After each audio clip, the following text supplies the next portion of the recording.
في الحقيقه الفلسفه دي ما كنتش لسه فاهمها خالص وانا صغير، طفل عندي 6 سنين قاعد قدام الشاشه ولسه بيستكشف سحر اللعبه لاول مره. انا فعلا كان عندي فكره عنها مسبقا، سواء من الاهلي او منتخب مصر اللي على حظي كانوا في اول تاريخ كبير قوي هيتكتب بعدين. يا رب يا حبيبي يا رسول الله. بس اي حاجه شفتها منهم عمرها ما ضاهت المتعه اللي شفتها في اول ماتش ليا في كاس العالم، البرازيل واليابان. شفت بعيني يعني ايه السيرك بيتنصب، شفت بعيني يعني ايه فرقه 11 لاعب كلهم لعيب الكوره. سحر التيشيرت الاصفر خطفني من اول لحظه. كنت قاعد جنبويا كده واساله هو مين ده وده اسمه ايه، لدرجه انه لما زهق مني قال لي بص لو طلبت تتفرج يبقى اقعد ساكت.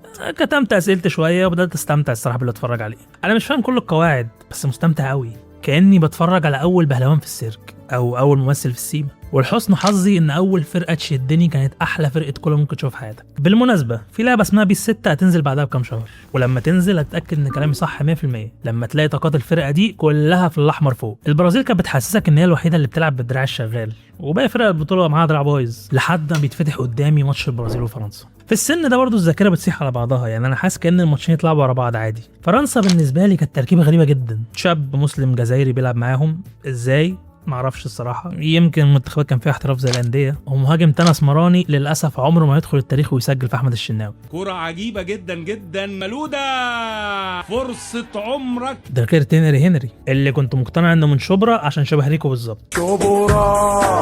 تركيبه عبثيه الصراحه، بس الماتش بيبدا من هنا وكل الذكريات اللي انا بنيها بتتحطم مره واحده. بتشوف الشاب الجزائري ده واخد الدريم تيم بتاعي غسيل ومكوى، ومش قادر تفهم ايه سبب التفوق ده. ما انا لسه شايف 7 تجوان بيترقوا في ماتشين. فين كاكا يا جماعه؟ فين رونالدينيو؟ فين رونالدو؟ فين روبرتو كارلوس؟ ما كنتش مستوعب وكنت متضايق قوي وقتها، ولكن الماتش بيخلص وانا طالع بنجم جديد كسبني لصفه بمتلازمه ستوكهولم، وده لاني حبيته رغم انه لسه داس على وش حاله. بعدها بكام يوم التلفزيون بيتفتح قناه تانية،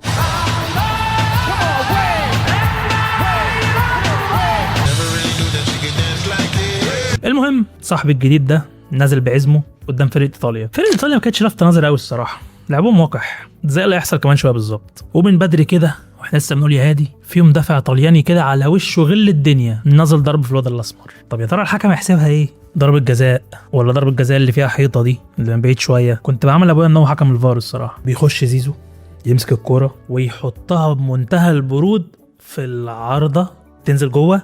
دي دخلت اتحسبت. هي دي بتتحسب يا بابا؟ بس بقى اصلا انا عمري ما شفت ابو تريكه ولا عبد الحليم علي بيشوط ضربه جزاء بالشكل ده.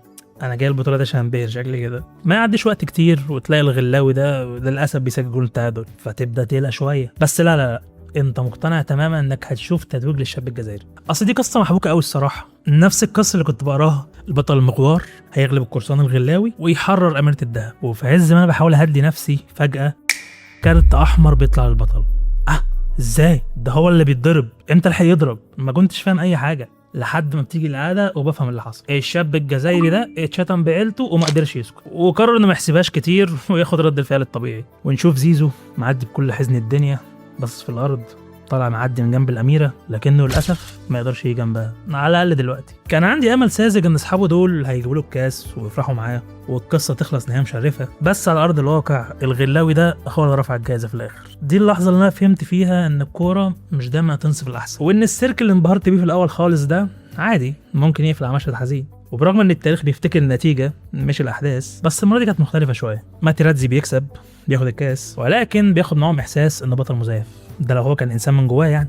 اما زيزو فاختار فعلا ان هو يكون انسان، يغضب بكرامته ويخسر بطوله على انه يكون بطل متوج بس عينه مكسوره. واحد علمنا ان الحرب ملهاش قواعد، والتاني علمنا ان في حاجات عمر البطوله ما تعوض. امبراطور زيدان، في كل عام انتظرك يا زيدان، في كل عام انتظر هذه اللحظه لكي اعلق على زيدان، لكي اتواجد مع زيدان لمن قال عنه ندفد بأنه اللاعب الأفضل على وجه الأرض. كم أتمنى أن ألعب بجواره. هنا زيدان، هنا اللمسات، هنا اللاعب الذي ما زال محتفظا بلمساته بأموره بكل ما كان يفعل. الكرة مشتاقة يا زيزو، الكرة مشتاقة، الملاعب مشتاقة، الجماهير مشتاقة.